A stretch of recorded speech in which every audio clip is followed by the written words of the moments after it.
Assalamualaikum warahmatullahi wabarakatuh. Apa kabar anak-anakku semua? Semoga pada hari ini kalian diberikan kesehatan yang sempurna oleh Allah dan bisa melakukan aktivitas di rumah dengan baik. Baiklah anak-anakku, sebelum kita mulai pembelajaran pada hari ini, marilah bersama-sama kita membaca suratul Fatihah yang akan kita kirimkan kepada baginda Rasulullah Shallallahu Alaihi Wasallam, kepada para kiai dan guru-guru kita. Al-Fatihah. Amin. Tujuan pembelajaran pada hari ini adalah yang pertama, mampu menelaah unsur ekstrinsik cerpen, mampu menyimpulkan nilai kehidupan dalam teks cerpen, mampu mendeskripsikan ciri-ciri teks cerpen, mampu menulis dan menyusun teks cerpen. Unsur ekstrinsik cerpen itu dibagi menjadi 4. Yang pertama adalah latar belakang pengarang. Kedua, latar belakang masyarakat.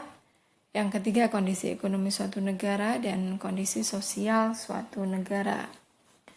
Yang pertama adalah latar belakang pengarang. Latar belakang pengarang ini dibagi menjadi 3. Yang pertama adalah riwayat hidup penulis.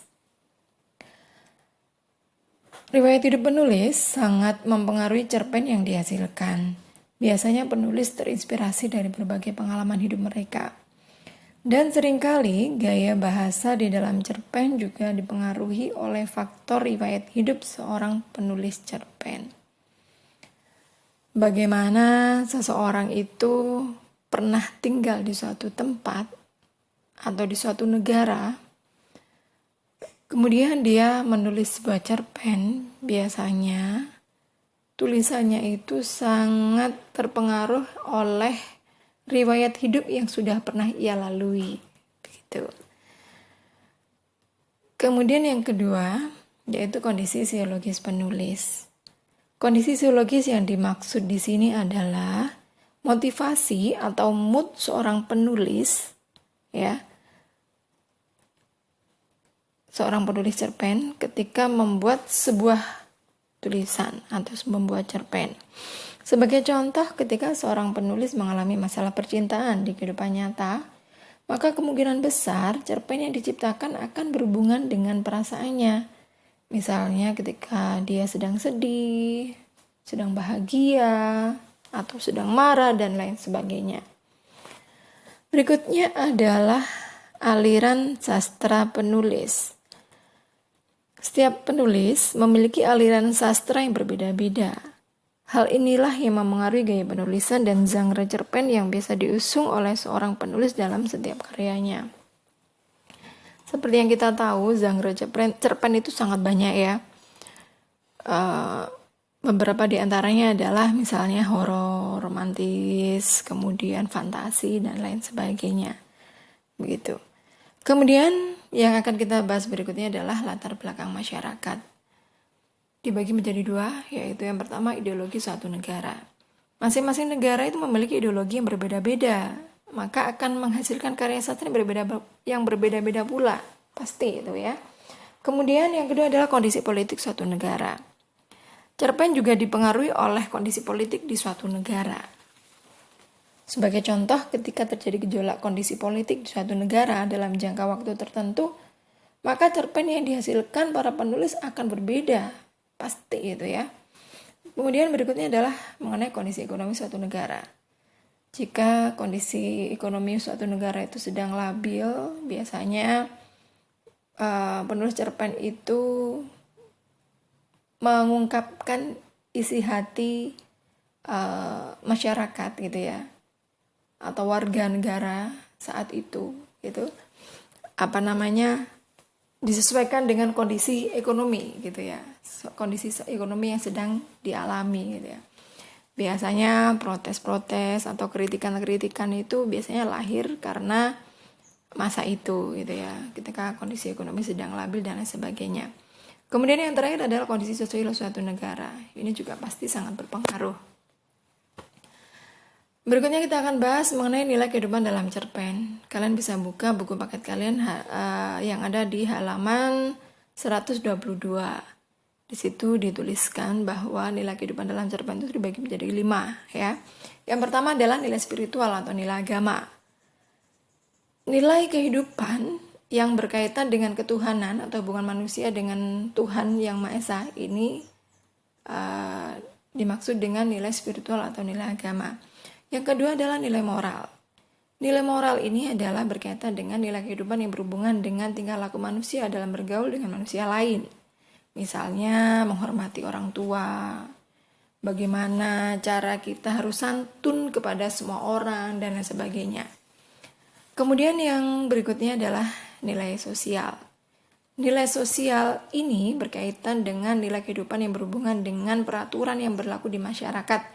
Misalnya tentang kehidupan bergotong royong, saling membantu tetangga yang membutuhkan, dan lain sebagainya. Yang berikutnya adalah nilai adat atau budaya. Ini berkaitan dengan nilai kehidupan yang berhubungan dengan kebiasaan yang berlaku di masyarakat. Misalnya adat upacara perkawinan atau penguburan mayat, selamatan, dan lain sebagainya. Atau yang sekarang sedang kita rayakan adalah peringatan Maulid Nabi. Kalau di daerah kita, biasanya kalau perayaan Maulid Nabi kita sering membuat ancak atau tumpeng gitu ya. Kemudian kita membaca tiba bersama gitu ya. Kemudian membaca sholawat dan sebagainya gitu. Kemudian ancak atau tumpeng itu kita bagi-bagikan ke tetangga-tetangga gitu ya. Kemudian berikutnya adalah nilai edukasi atau pendidikan. Ini berkaitan dengan nilai kehidupan yang berhubungan dengan kegiatan belajar dalam kehidupan kita. Baiklah anakku, berikutnya kita akan belajar mengenai ciri-ciri cerita pendek. Ciri-ciri cerita pendek ini dibagi menjadi 5 ya. Kalian bisa buka buku paket kalian halaman 127. Yang pertama, cerpen itu harus singkat. Maksudnya apa? Karena cerpen itu harus cukup dibaca untuk sekali duduk. Teks cerpen memberi kesan kepada pembacanya terus-menerus tanpa terputus-putus sampai kalimat terakhir. Yang kedua adalah mengarah untuk membuat efek tunggal dan unik. Sebuah teks cerpen yang baik mempunyai ketunggalan pikiran yang bisa dikembangkan dari awal hingga akhir. Kemudian yang ketiga adalah ketat dan padat. Maksudnya apa? Berusaha memadatkan setiap gambaran pada ruangan sekecil mungkin. Maksudnya, agar pembaca itu mendapatkan kesan tunggal dari keseluruhan cerita. Berikutnya adalah tampak sungguhan. Dasar dari semua seni mengisahkan cerita. Semua tokoh ceritanya dibuat sungguhan, berbicara, dan berlaku seperti manusia yang betul-betul hidup. Kemudian yang terakhir adalah memberi kesan yang tuntas. Selesai membaca teks cerita pendek, pembaca harus merasa bahwa cerita itu betul-betul selesai. Jika ujung cerita masih terkatung-katung, pembaca akan merasa kecewa. Biasanya seperti itu, ya. Baik, kita lanjut. Untuk langkah-langkah menulis teks cerpen, silakan diperhatikan. Ini adalah langkah-langkahnya. Menurut Korrie Layun Rampan, beliau menyampaikan bahwa langkah-langkah menulis teks cerpen ini ya ada 4. Silakan dibuka buku paket kalian halaman 127. Yang pertama adalah menentukan ide atau tema. Ini wajib. Ya, wajib. Harus ditentukan dulu. Biar apa? Ceritanya biar gak kemana-mana. Biar gak gelambiar kalau katanya orang Jawa ya. Menentukan ide atau tema. Ide yang muncul sebaiknya dicatat agar tidak susah untuk disusun. Kalau perlu silakan ditulis dengan tinta yang besar gitu ya. Diberi garis bawah dan lain sebagainya gitu ya. Biar kita tidak lupa bahwa tema yang akan kita usung adalah itu, begitu. Kemudian yang kedua adalah menyusun garis besar kerangka karangan. Kerangka merupakan gambaran mengenai jalan cerita yang akan dibuat menjadi sebuah cerita. Ditulis apa adanya, berdasarkan ide yang diperoleh dari awal sampai akhir. Ini perlu ya, kalau misalnya kita sudah membuat kerangka karangan, kita tidak akan bingung, kita akan melanjutkan cerita itu kemana, seperti apa, gitu ya. Baik, berikutnya adalah mengembangkan kerangka karangan.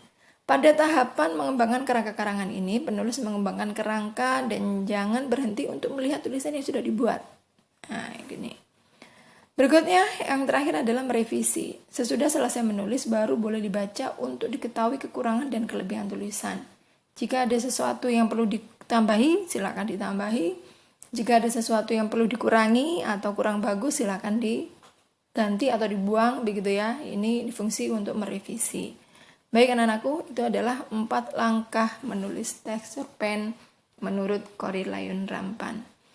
Baiklah anak-anakku, jika kalian masih mengalami kesulitan dalam memahami materi, silakan kalian bisa japri kepada Bu Lia atau kepada Bu Farah ya. Silakan japri WA karena memang sulit ya untuk mendapatkan kesempurnaan dengan pembelajaran daring ini. Namun semoga Allah mudahkan ilmu yang kita terima gitu ya. Semoga dibarokahkan gitu agar masa depan kalian juga berkah gitu ya anak-anakku. Maaf jika Ibu banyak salah kata. Sekian pembelajaran daring kali ini. Semoga mendatangkan manfaat yang besar dan keberkahan untuk kita semua. Amin. Amin ya mujibas sailin.